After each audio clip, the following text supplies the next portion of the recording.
అటువంటి మహేశ్వరుడు కాబట్టి ఆ తత్వమును ఆవిష్కరిస్తూ శ్రీమన్నారాయణుడు శివ, ఆ నామం పక్కనే మహేశ్వర. అందుకే మీరు చూడండి, లోకంలో ఒక గమ్మత్తు ఉంటుంది. శివుడి రూపమునకు అందమేమి అని నన్ను అడిగారు అనుకోండి మీరు. శివుడి రూపమునకు అందము అంటే బాహ్యమునందు అందమును మీరు చూడవద్దు, ఆయన చాలా అందగాడు. కానీ శివుడి అందాన్ని నేను వర్ణించే ప్రయత్నం చేసి శివుడు ఎంత అందంగా ఉంటాడో తెలుసుకునే ప్రయత్నం మీరు చేస్తే మన ఇద్దరం పప్పులో కాలేశామని గుర్తు. నీకు ఆయన అందం సంగతి ఎందుకు? ఆయన నాన్నగారు అంతే చాలు. నాకు 80 ఏళ్ళు వచ్చేస్తాయండి, వాడి వత్తనైపోతాను, కళ్ళు 2 అంగుళాలు లోపలికి వెళ్ళిపోయి నా జుత్తంతా నిలిచిపోయి గట్టిగా 4 పుంజీలు వెంట్రుకలు కూడా లేకుండా ఇలా చెయ్యెత్తితే కిందకి చర్మం అంతా వేలాడుతూ ముడతలు పడిపోయి సన్నటి నడుము అయిపోయి చేతులు వణికిపోతూ ఉంటే నా కొడుకు ఒక చెయ్యి కాదు 2 చేతులు పట్టుకుని నన్ను లిఫ్ట్లోంచి జాగ్రత్తగా బయటికి తీసుకొచ్చి కూర్చోబెడుతున్నాడు. నన్ను చూసేటప్పటికీ అబ్బా, మా నాన్నగారు నన్ను కని పెంచి పెద్ద చేసి విద్యాబుద్ధులు నేర్పించి సంధ్యావందనం నేర్పి గాయత్రిని ఉపదేశం చేసి అహర్నిశలు నా కోసం పాటుపడ్డారు. ఎన్ని పూజలు చేశాడో, ఎన్ని అభిషేకాలు చేశాడో నా కోసం.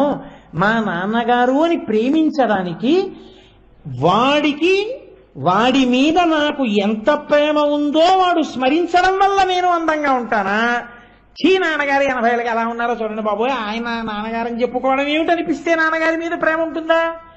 నాన్నగారికి అందం ఏమిటి, అమ్మకి అందం ఏమిటండి? నాన్నగారికి అందం, అమ్మకి అందం ఉండదు.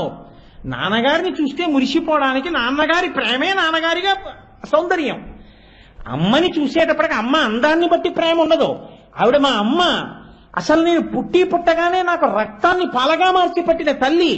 నా కోసం ఎన్ని ఉపవాసాలు చేసిందో, ఎన్ని ఆశీర్వచనాలు చేసిందో, ఎన్ని ప్రదక్షిణాలు చేసిందో. అబ్బో, మా అమ్మ ఎంత పెద్దదైపోయిందో. మా అమ్మని వచ్చి ఆ అమ్మ దగ్గరకు వచ్చి అమ్మ చెయ్యి పట్టుకుని, అమ్మ పాదాలు పట్టుకుని, అమ్మ నువ్వు ఇంకొంచెం తినమ్మా, ఏం పర్వాలేదమ్మా అని అమ్మతో మాట్లాడుతూ అమ్మ కాళ్ళు పడుతుంటే గొడుగు కర్రవా సన్నగా అయిపోయిన అమ్మ పాదములు పడుతూ ఈవిడి ఇంత పసుపు రాసుకుని పారాన పెట్టుకుని శివాలయానికి ప్రదక్షిణం చేసేది పిచ్చమ్మ ఎలా అయిపోయిందో అని మీరు తలుచుకున్నప్పుడు ప్రేమ చేత మీ కన్నుల వెంట నీరు కారడం వల్ల మీకు అమ్మైంది కదప్ప. ఇవాళ అందం లేదని మీరు అనుకుంటే అమ్మైందా? శివుడి యొక్క అందం చెప్పడం ఏంటంటే నా బుర్ర. శివుడు అందం చెప్పడం, శివుడు తండ్రి. మీ దృష్టిని బట్టి ఆయన అందగాడు, మీకు ఆ దృష్టి లేకపోతే ఆయన అందవికారుడే. అందుకే శివ శబ్దమునకు శోభ శబ్దము కలిసిపోతుంది. శివం సుందరం. శివం సుందరం ఎందుకు అవుతుందో తెలుసా అండి? ఎప్పటికీ తండ్రి. లోకంలో తండ్రులు ఎక్కడి వరకు వస్తారంటే, లోకంలో తండ్రి ఎప్పుడు కొడుకు కన్నా ముందే వెళ్ళాలనే కోరుకుంటాడు ఏ తండ్రి అయినా. ఆయన తండ్రితనంలో ఉన్న గొప్పతనం ఏమిటో తెలుసా అండి? అందరూ గుమ్మం వరకు శ్మశానం వరకు వచ్చి ఆగిపోయినా ఆ తర్వాత కూడా తోడుండేవాడంటూ ఉంటే ఆయన ఒక్కడే, ఇంకెవ్వరు ఉండడు. మోక్షమే ఇవ్వగలిగిన వాడు, ఐశ్వర్యం ఇవ్వగలిగిన వాడు, అందం ఇవ్వగలిగిన వాడు, ఏదైనా ఇవ్వగలిగిన వాడు, ఆయనని అడిగితే ఇవ్వలేనిదన్నది ఏది ఉంటుంది లోకంలో? కాబట్టే శివ కవచం చేస్తున్నప్పుడు ఒక మాట అంటారు, ఓం నమో భగవతే సదాశివాయ సకల తత్వ విదూరాయ సకల లోకైక కర్త్రే సకల లోకైక హర్త్రే సకల లోకైక సంహర్త్రే సకల లోకైక గురవే సకల లోకైక సాక్షిణి సకల నిగమ గుహ్యాయ సకల లోకైక వరప్రదాయ సకల దురితార్తి భంజనాయ సకల జగదభయంకరాయ శాశ్వత నిజావాసాయ నిరావాసాయ నిరాతంకాయ నిష్కళంకాయ నిష్ప్రపంచాయ నిర్ద్వంద్వాయ నిస్సంగాయ నిర్మమాయ నిర్మలాయ నిరుపమ విభవాయ నిత్యశుద్ధ బుద్ధ పరిపూర్ణ సచ్చిదానందద్వైత పరమ ప్రకాశాయ పరమశాంత ప్రకాశాయ తేజోరూపాయ తేజోధిపతయే జయ జయ జయ రుద్ర మహారౌద్ర వీరభద్రావతార మహాభైరవ కాల భైరవ కల్పాంత భైరవ కపాల మాలాధర ఖట్వాంగ ఖడ్గ చర్మ పరశుపాశంకుశ ఢమరుక మృగశూల చాప బాణ గదాశక్తి బిందివాల తోమర ముసల ముసుండి ముద్గర ప్రాస పరిఘ పట్టిశ శతఘ్ని చక్రాబ్జాయుధ భీషణ కర సహస్ర దంష్ట్రాకరాళ వదన వికటాట్టహాస విస్ఫాటిత బ్రహ్మాండ మండల నాగేంద్రహార నాగేంద్ర వలయ నాగేంద్ర చర్మ ధర మృణ మృత్యుంజయ త్రయంబక త్రిపురాంతక విరూపాక్ష విశ్వ విశ్వేశ్వర వృషభవాహన జ్వల జ్వల ప్రజ్వల ప్రజ్వల మహామృత్యుమపమృత్యు భయం నాశయ నాశయ రోగభయముచ్ఛాదయోచ్ఛాదయ మమ శత్రూనుచ్ఛాటయోచ్ఛాటయ శూలేన విదారయ విదారయ కుఠారేణ భింది భింది ఖడ్గేన చింది చింది కుఠారేణ వ్యపోధయ వ్యపోధయ మమ పాపం శోధయ శోధయ ముషలేన నిష్పేషయ నిష్పేషయ బాణై సంతాడయ సంతాడయ యక్ష రక్షాంసి భీషయ భీషయ భూతాని విద్రావయ విద్రావయ కూష్మాండ భూత భేతాళ మారీకన బ్రహ్మ రాక్షస గణాత్ సంత్రాసయ సంత్రాసయ మామా భయం కురు కురు విత్రస్తమాం ఆశ్వాసయ ఆశ్వాసయ దుఃఖాతురం మామానందయానందయ క్షుత్రుషార్థం మామాప్యాయ అప్యాయ అమృత కటాక్ష వీక్షణేన మామాలోకయాలోకయ మాం సంజీవయ సంజీవయ నరక భయాన్ మాముద్ధరోద్ధర శివకవచేన మామాచ్ఛాదయాచ్ఛాయ త్రయంబక సదాశివ పరమశివ నమస్తే నమస్తే నమస్సు. కోరికని కాల్చగలిగిన వాడు మృత్యువుని తన్నగలిగినవాడు. ఆ హృదయం పట్టుకున్నారు శంకర భగవత్పాదులు. మార్కండేయుడు నాకు చావు రాకూడదనలేదు, శివలింగాన్ని పట్టుకుని చంద్రశేఖరమాశ్రయే మమ కింకరిష్యతి వయ్యమహ అని అడిగాడు. నేను చంద్రశేఖరుణ్ణి ఆశ్రయించి ఉన్నాను, ఆయన పరిపాలకుడు, మహేశ్వరుడు, శ్రేష్ఠుడు, దక్షుడు. నేను ఆయనని పట్టుకునుండగా నన్ను యముడు ఏం చేస్తాడన్నాడు. అది తెలుసుకోలేని యముడు పాశం వేశాడు. ఇప్పుడు ఆయన శివలింగాన్ని కౌగిలించుకుని ఉన్నాడు. ఈ పాశం మార్కండేయుడి తలతో పాటు శివలింగానికి కూడా పడింది. ఇంత కండ కావరమా అన్నాడు స్వామి. అంతే లేచొచ్చి ఎడమ కాలెత్తి పాదుడు ప్రాణం వదిలేశాడు. యముడు చనిపోయాడు. శంకర భగవత్పాదులు అన్నారు, వక్షస్థాడనమంత కస్య కఠినాపస్మార సంవర్ధనం భూభృత్ పర్యటనం నమత్సురశిర కోటీర సంఘర్షణం కర్మేదం మృదులస్య తావక పదద్వంద్వస్య గౌరీపతే మచ్చేతో మణిపాదుకా విహరణం శంభో సదాంగీకురు. ఈశ్వర, యమధర్మరాజు యొక్క వక్షస్థలం చాలా కఠినంగా ఉంటుంది. దాన్ని తన్నినప్పుడు నీ పాదం ఎంత సొక్కిపోయిందో. శ్రీశైలే స్వర్ణశృంగే మడిగణ రచితే కల్పవృక్షాళిశీతే. సాయంకాలం అయ్యేటప్పటికి ఆ శ్రీశైలం కొండ మీద తిరుగుతావుగా.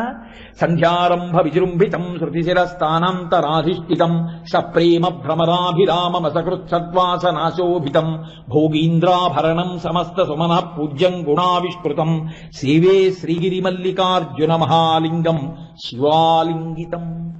సాయంకాలం అయ్యేటప్పటికీ శ్రీశైలం కొండ మీద దిగుతాడు ఆయన ప్రదోష వేళలో వెళుతూ. అప్పుడు ఆ శ్రీశైల పర్వతం మీద తిరిగేటప్పుడు నీ పాదములు ఎంత సొక్కిపోతున్నాయో. కాబట్టి శంకర, ఒక పని చెయ్యి, నీకొక మణిపాదుకలకు జంట ఇస్తాను, నీ పాదములకు ఆ మణిపాదుకలను తుడుక్కో. ఏమిటో తెలుసా మణిపాదుకలు? నా మనసుని మణిపాదుకలుగా ఇచ్చేస్తున్నాను, పుచ్చేసుకోండి స్వామి అన్నారు. అంటే తన మనసుని ఈశ్వరుడి పాదముల దగ్గర పెడుతున్నానని చెప్పడానికి శంకరాచార్యులు వారికి నిజంగా ఆయన మనసు పరమశివుడి పాదముల వద్ద లేదా? కాదు, మనకి నేర్పడానికి ఆయన ఆ స్థాయికి దిగొచ్చారు జగద్గురువులే. కాబట్టి మహానుభావుడైనటువంటి శంకరుడు మృత్యువులకు మృత్యువు. ఆయన్ని నమ్ముకున్న వాడికి లోటేమిటండి? ఆయన్ని నమ్ముకున్న వాడికి భయం ఎక్కడుంది? నిన్న మీతో అన్నానుగా, శివభుజంగ స్తోత్రం చేస్తూ శంకర భగవత్పాదులు అంటారు, యముడు తన మహిషం మీద ఎక్కి గంటలు మోగుతుండగా ఉసురు తీయడానికి వచ్చే సమయానికి ఎవడు శివనామం చెప్తుంటాడో, ఎవడు ప్రతిరోజు శివభుజంగం చేస్తాడో వాణ్ణి కాపాడడానికి శంఖఘంటాం. మా స్వామి నడువుకి గంటలు కట్టుకుంటాడు. సుగంధిం పుష్టివర్ధనం, మంచి సువాసనలు వస్తుంటాయి మా స్వామి వస్తుంటే. ఆ సువాసనలతో గంటలతో ఆయన వృషభవాహనం మీద వస్తుంటేట తోకెత్తి పరిగెడుతుందిట ఈ మహిషం. అప్పుడు ఆయన వచ్చి, నానా బెంగ పెట్టుకోకురా, నాలో కలిసిపోతున్నావని మెల్లిగా కుడిచివి దగ్గర కూర్చుని తారకం చెప్తాట. అందుకనే నమ సోమాయచ రుద్రాయచ నమస్తామ్రాయచ అరుణాయచ నమ శంగాయచ పశుపతయేత నమ ఉగ్రాయచ భీమాయచ నమో అగ్రే వదాయచ దూరే వదాయచ నమో హంత్రేచ హనీయసేచ నమో వృక్షేభ్యో హరికేశేభ్యో నమస్తారాయ నమ శంభవేచ తారాయచ. సంసార సాగరమును దాటిస్తాడు. అంతటి సులభుడు ఏం చేశాడని దాటించాలి? నేనేమీ చేయలేదని చెప్తే చాలు. శ్రీశైలేషు భజింతునో యభవు కాంచీనాథు సేవింతునో కాశీవల్లభు కల్వబోధునో. నేనేం చేశాను స్వామి? నా శీలం అనువైన మేరువణుతున్ రక్షింపవే నీ కృపా శ్రీ శృంగార విలాసహాసములచే శ్రీకాళహస్తీశ్వర. నేనేమీ చెయ్యలేదని చెప్తున్నాను. ఏమీ చెయ్యలేదని చెప్పాడు రా పాపం వీడని, నువ్వు నేను నెత్తి మీద పెట్టుకో, ఎవరు కాదన్నాడు? పెట్టుకుంటాడు అలా నిజంగా, వాడికి చెప్పాడు రా పాపం అని చెప్పి ఆఖరి ఊపిరిని శివాననామంగా మార్చి తనలో కలుపుకుంటాడు. అంతటి ప్రసన్నుడు ఆయన, ఎంతటి పరిపాలకుడో, అంతటి సౌలభ్యమూర్తి. ఇది చెప్పడం మహేశ్వర. సరే, ఇంకా నేను ఆ నామం గురించి అలా చెప్పుకుంటూ వెళ్ళాను అనుకోండి, అంతే ఉంటుంది ఇంకా. కానీ 108 అన్న మైలురాయి ఒకటి ఉంది కదా చేరవలసింది. కాబట్టి శివో మహేశ్వర శంభు 3వ నామంలోకి ప్రవేశిస్తున్నాం. శంభు 8 అయిపోయింది, ఇంకా శంభు ఏమిటి? సరే, శంభు అంటే మీరు ఒక విషయాన్ని బాగా జ్ఞాపకంలో ఉంచుకోవాలి. శంభునామమునకు అర్థమేమి అంటే శం భావయతీతి ఇది శంభు. సమస్త సుఖములు ఎవరి దగ్గర ఉన్నాయో, ఎవరిలోంచి సమస్త సుఖములు వస్తున్నాయో, ఎవరు ఈ సమస్త సుఖములను లోకమునకు పంచిపెడుతున్నాడో వాడికి శంభు అని పేరు. మీరు ఒకటి జ్ఞాపకం పెట్టుకోండి, నాకు ఆకలి ఉంది, మీ దగ్గర పరమాన్నం ఉంది, మీరు పంచరు, ఏమైనా ఉపయోగం ఉందా? లేదు. సమస్త సుఖములకు తాను స్థానమై ఉండడం కాదు, సమస్త సుఖములకు తాను స్థానమై ఉండి వాటిని పంపకం చేసేవాడు ఎవరున్నాడో వాడికి శంభువు అని పేరు. ఈ శం, ఈ సుఖము ఎంత గమ్మత్తుగా ఉంటుందో తెలుసా అండి లోకంలో? ఏమిటండి ఈ సుఖము అని మీరు అడగచ్చు నన్ను. ఈ శం బాహ్యంలో ప్రధానంగా ఎలా ఉంటుందంటే, బ్రహ్మాండములో ఉన్న సుఖములను పిండాండము అనుభవించడంగా ఉంటుంది. అంటే మీరేదో అయోమయంగా అన్నారు, ఆ మాట మాకు అర్థం కావట్లేదంటారు. బ్రహ్మాండంలో బయట ఒక యాపిల్ పండు ఉంది. ఆ యాపిల్ పండు యొక్క గొప్పతనం ఎప్పుడు తెలుస్తుంది? ఈ పిండాండం నాలుక మీద వేసుకుని యాపిల్ పండు రుచిని చూసి తిన్నప్పుడు కదండి. బ్రహ్మాండంలో గులాబీ పువ్వు ఉంది, దానికి గొప్ప సౌందర్యం ఉంది, అందం ఉంది. గులాబీ పువ్వు అందం మీకు ఎప్పుడు తెలుస్తుంది? మీకు కన్ను ఉన్నప్పుడు. అక్కడ కస్తూరి ఉంది, దాని సువాసన మీకు ఎప్పుడు తెలుస్తుంది? మీకు ముక్కు ఉన్నప్పుడు. మీ కొడుకొచ్చి మిమ్మల్ని కౌగిలించుకున్నాడు, పుత్రగాత్ర పరిష్వంగం యొక్క అందం, ఆనందం మీకు ఎప్పుడు తెలుస్తుంది? మీకు స్పర్శ ఉన్నప్పుడు. ఇప్పుడు బ్రహ్మాండమునందు ఇన్ని సుఖములను ఎవరు ఏర్పాటు చేశారు? ఈ పళ్ళు కాని, తోటలు కాని, పొలాలు కాని, జలపాతాలు కాని, పువ్వులు కాని, వీణానాదములు కాని, మృదంగములు కాని, చప్పుళ్ళు కాని, కోయిలలు కాని, పాటలు కాని, చిలకలు కాని, చెట్లు కాని, పర్వతాలు కాని, కొండలు కాని, నదులు కాని, ప్రవాహాలు కాని, ఇవన్నీ ఎవరు ఏర్పాటు చేశారు? మీరు పెట్టలేదు, నేను పెట్టలేదు, ఈశ్వరుడే ఏర్పాటు చేశాడు, ఆయనే సృష్టించాడు. ఇవన్నీ సృష్టించి మిమ్మల్ని సృష్టించాడు. మీకు ఒక్క 5 ఇవ్వడం మానేశాడు అనుకోండి ఆయన. కన్ను, ముక్కు, చెవి, నోరు, నాలుక 5 తీసేశాడు. కన్ను లేదు, లేదా కన్నుంది చూడదు, ముక్కుంది వాసన చెప్పదు, నాలుగుంది రుచి చెప్పదు, చర్మం ఉంది స్పర్శ చెప్పదు, చెవులున్నాయి వినడం తెలియదు. జాగ్రత్తగా ఆలోచించండి. ఇప్పుడు మీకు బ్రహ్మాండంలో ఉన్న సుఖాలతో మీకు ఏమైనా పనుందా? గులాబీ పూలు ఉన్నాయి, మీరేమైనా చూస్తారా? జలపాతాలు ఉన్నాయి, మీకేమైనా పనికొస్తాయా? చూస్తారా మీరు? పెద్ద దేవాలయ గోపురం ఉంది, మీరేమైనా చూస్తారా? గరుత్మంతుడు రెక్కలు విప్పి చక్కగా ఉన్నాడు, మీరు చూస్తారా? నందీశ్వరుడు శివలింగం వంక చూస్తూ ఉన్నాడు, పెద్ద మూర్తి, మీకేమైనా కనపడుతుందా? చిలక ఆకుపచ్చగా ఉండి ఎర్రటి ముక్కుతో ఉంది, మీరేమైనా చూసి సంతోషిస్తారా? మీకెందుకు పనికిరాదు అది. కస్తూరి, జవ్వాజి, జాపత్రి, ఆలుక ఇటువంటి సుగంధ ద్రవ్యాలు ఉన్నాయి, సన్నజాజి పువ్వుల పరిమళం ఉంది, మీకేమైనా పనికొస్తుందా? ముక్కు లేదు. నిప్పు కణిక పట్టుకొచ్చి మీ నాలుక మీద వేసినా, బందర్ లడ్డూ పట్టుకొచ్చి మీ నాలుక మీద పెట్టినా మీకోటే, ఎందుకంటే మీ నాలుకకు రుచి తెలియదు. బొగ్గు పట్టుకొచ్చి పెట్టినా మీరు తినేస్తారు. వేడి పదార్థాన్ని మీకు ఇలా తగిలించినా మీకు తెలియదు, ఫ్యాన్ పెట్టకపోయినా మీకు తెలియదు, పెట్టినా మీకు తెలియదు, ఎందుకంటే స్పర్శ తెలియదు. ఇప్పుడు చర్మముకు స్పర్శ లేదు, మీకు సుఖం లేదు. ఈ బ్రహ్మాండములో ఉన్నవి ఏవైనా ఈ 5 లేకపోతే మీకు పనికొస్తాయా? సుఖములు ఉంటాయా? లేవు. ఈ సుఖములన్నీ ఎప్పుడున్నాయో తెలుసా అండి? కంటికి చూడడం, ముక్కుకి వాసన చూడడం, నాలుకకి రుచి చెప్పడం, చెవికి వినడం, చర్మానికి స్పర్శ, ఈ 5 ఉంటేనే అవన్నీ ఉన్నాయి. ఈ 5 ఎవరిచ్చారు? అమ్మిచ్చిందా, నాన్నగారు ఇచ్చారా, మామయ్య ఇచ్చాడా, బాబాయ్ ఇచ్చాడా, పెళ్లిలో చదివించారా?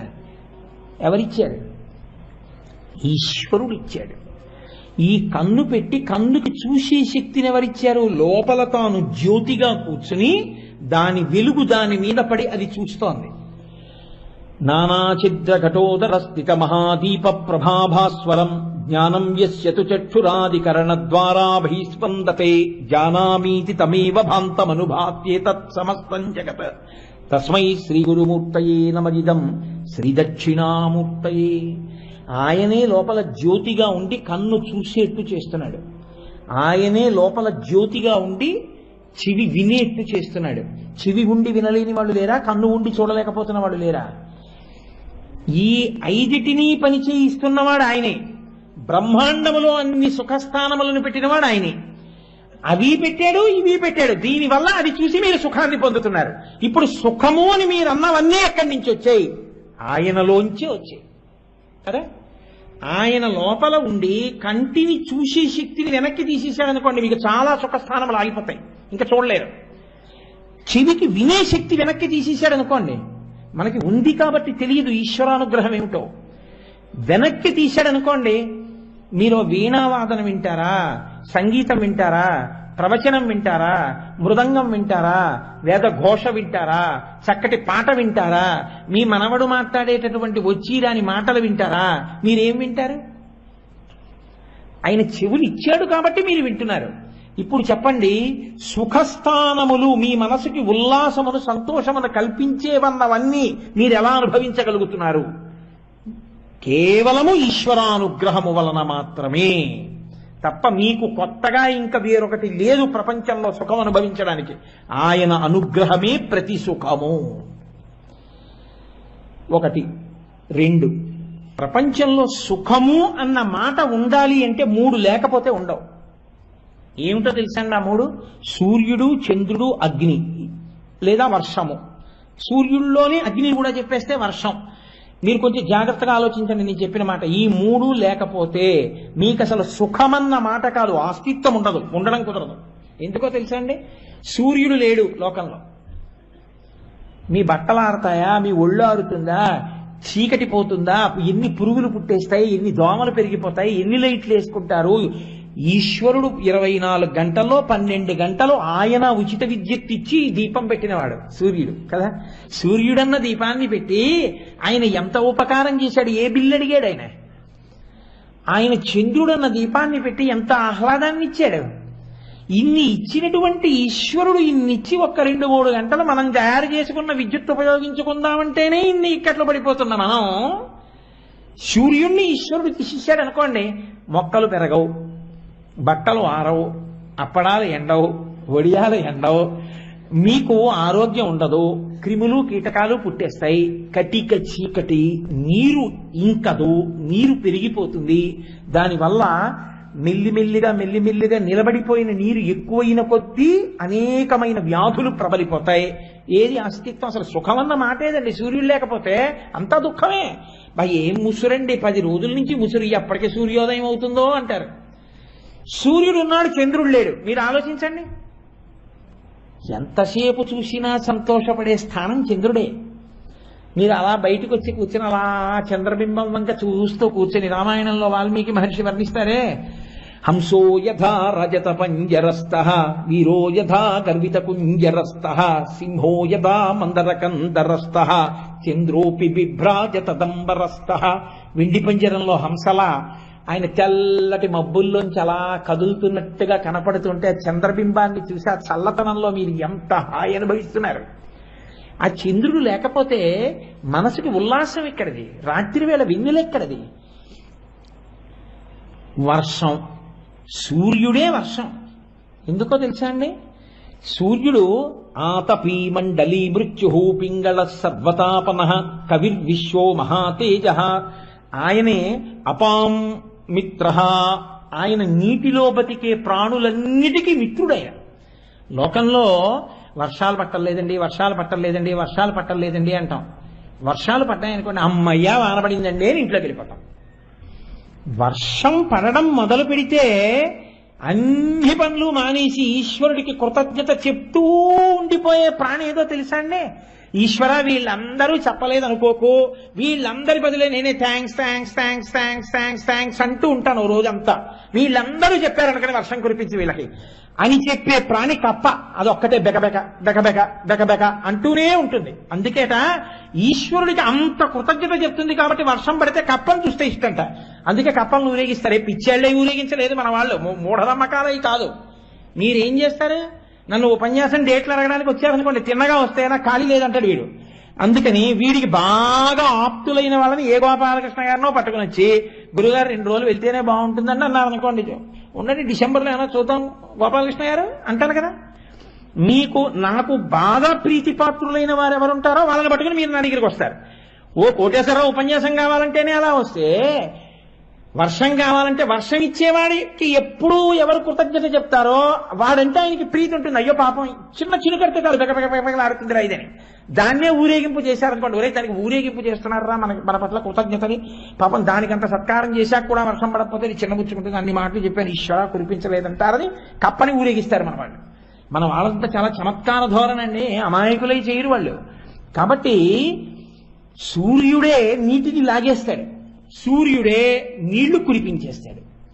కాబట్టి సూర్య చంద్ర వర్ష లేదా సూర్య చంద్ర అగ్ని లేవనుకోండి, నీకు జీవితం నడవదు. వంకాయలున్నాయి, నీళ్లున్నాయి, ఇంట్లో సామాన్లు ఉన్నాయి, అగ్నిహోత్రం లేదు, ఏం ఉడకేసి తింటారు? వంకాయలు తినాలి, పచ్చి వంకాయలు, పచ్చి క్యాబేజీ తినాలి, ఉడికించుకోవడానికి ఏం ఉండదు. ఇంకా హోమం ఏం చేస్తారు, యజ్ఞం ఏం చేస్తారు, యాగం ఏం చేస్తారు, పితృదేవతలకి పిండం ఏం పెడతారు, వాళ్ళకి కవ్యమేమి ఇస్తారు, దేవతలకి హవ్యమే ఇస్తారు. మీరు ఇవ్వలేరు, అగ్నిహోత్రుడు ఉన్నాడు కాబట్టి మీరు ఇస్తున్నారు ఉపకారం. దేవతలకు మళ్ళీ మీరు హవ్యం ఇచ్చి మీ కృతజ్ఞత చెప్పుకుంటున్నారు. ఈ అగ్నిని, ఈ సూర్యుణ్ణి, ఈ చంద్రుణ్ణి ఇవ్వబట్టి సుఖములన్నీ ఉన్నాయి. మీరు అంగీకరిస్తారు కదా. ఇప్పుడు సమస్త సుఖములకు స్థానములై మీకు ఇస్తున్న వాళ్ళు సూర్య చంద్ర అగ్నిహోత్రులై ఉన్నారు. ఈ ముగ్గురిని ఎవరు సృష్టించారు? ఆ ముగ్గురు ఆయన శరీరంలో అంతర్భాగములై ఉన్నారు. వందే శంభుముమాపతిం సురగురుం వందే జగత్కారణం వందే పన్నగభూషణం మృగధరం వందే పశూనాం పతిం వందే సూర్య శశాంక వహ్నినయనం వందే ముకుంద ప్రియం వందే భక్త జనాశ్రయం చ వరదం వందే శివం శంకరం. మహానుభావుడు సమస్త సుఖములకు ఆలవాలమైనటువంటి సూర్య చంద్ర అగ్నిహోత్రులను ఆయన సృష్టించాడు. లేదా ఆయన 3 కళ్ళవి. మీరు అవతల వాళ్ళ కంటి చూపు మీ మీద ఏమిటో మీరు మా వంక ప్రసన్నంగా చూడటం లేదు ఈ మధ్య అంటారు. ఆయన ఎంతో ప్రసన్నంగా చూస్తున్నాడు కాబట్టే మీకు సుఖాలన్నీ కలుగుతున్నాయి. ఇంటికి వెళ్ళేటప్పటికి ఓ చపాతీ కూర దొరుకుతోందంటే ఆయన అనుగ్రహమే, ఆయన అగ్నిహోత్రం మీద ఉడికించిందే. ఆయన సూర్యుడిగా అనుగ్రహించాడు కాబట్టే ఆ గోధుమలు పండాయి, గోధుమ పిండయింది, అదిగో అక్కడేమో ఉడికించుకోవడానికి కాస్త కూరలు పండాయి.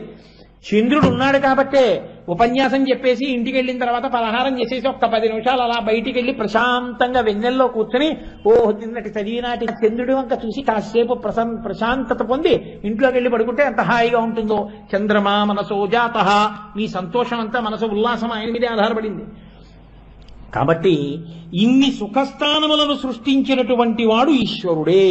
కాబట్టి శంభు అయిపోయిందని మీరు అనుకోకండి. అలా అయిపోతే ఇంకేమిటి? అసలు ఏవం శ్రీ శంభుదేవస్య నామ్నామస్తోత్తరం శతం. కాకపోతే ఏదో 2కి చేరిపోయానని ఒక సంతోషానికి 2 మొదలెట్టానంతే. కానీ అలా వదిలేస్తానని మీరు అనుకోకండి. రేపు మళ్ళీ శంభు పట్టుకుంటాను. పట్టుకుని ఎందుకు పట్టుకుంటానంటే నాకేదో వెర్రో పిచ్చి అని మీరు అనుకోకండి. కనీసం ఆ పాడి చెప్పకపోతే నాకు తృప్తి ఉండదు. అసలు ఆ శంభునామం ఎంత గొప్పదో, ఆ నామమును వింటే మీరు తరించడానికి మార్గం మీకు ఎలా తెలుస్తుందో, అందులో ఎంత గొప్పతనం నిండి నిబిడీకృతమైందో రేపటి రోజున శంభుదేవుని అనుగ్రహంతో ఆవిష్కరించే ప్రయత్నం చేస్తాను. ఇవాళ 8 గంటల 15 నిమిషాలు అయిపోయింది. అది అవదు, 9 అవుతుంది. ఎందుకు మిమ్మల్ని ఇబ్బంది పెట్టాలి? కాబట్టి రేపు 6 గంటల 30 నిమిషాలకు పునఃప్రారంభం చేస్తాను. మీకందరికీ కూడా దేవాలయ పాలక మండలి వారు చాలా ఉదారులు. శివాలయం పునరుద్ధరణ కమిటీ వాళ్ళు పాపం నేనేదో బోర్డు మీద రాస్తారు అంటే అయ్యో అదేమిటి గురువుగారు, వాళ్ళు బోర్డు మీద పాపం రాసుకోవడానికి కాగితం పెన్ను తెచ్చుకున్న వాళ్ళు, తెచ్చుకుని వాళ్ళు ఇంటికి వెళ్ళి ఆ కాగితం పట్టుకెళ్ళి ఎక్కడో పెట్టేసి తీరా పుట్ట దగ్గరికి వెళ్ళేటప్పుడు కనపడని వాళ్ళు, ఎందుకు వాళ్ళకి అంత అల్లరి, మేమే ప్రింట్ వేసేస్తామని సద్యో జాతం ప్రపద్యామి సద్యో జాతాయ వై నమో నమః అన్నట్టు మీకు ఉత్తరక్షణ ఫలితంగా ఈ కార్డులు ఇచ్చారు. కాకపోతే మీరు మళ్ళీ ఇది ఎలా చదవాలి అని చెప్పి ఇబ్బంది పడ్డం, నాకు ఫోన్ చేయడం, అల్లరిపడ్డం లేకుండా నేను ఒకసారి అంటాను, మీరు అనండి. హే స్వామినాథ కరుణాకర దీన బంధో, నాగుల సమితి కార్డులోంచి శ్రీ పార్వతీశ ముఖ పంకజ పద్మబంధో శ్రీశా వల్లీసనాథ మమ దేహి కరావలంబం. నేలు నాగన్న నా కులము నేలు నాకన్నా, ఆడపిల్ల చెప్తుందేమో అని ఇలా రెండుగా కూడా కలిపేశారు. తోక త్రొక్కిన తొలగుచు బొమ్ము, ఇదిగో నూక నిచ్చెదను మూకను నాకిమ్ము, పిల్లల మూకను నాకిచ్చి కాపాడు తండ్రి. చక్కగా మీరు నాగుల చవితి నాడు దీన్ని అనుసంధానము చేసుకుని తరించెదరుగాక.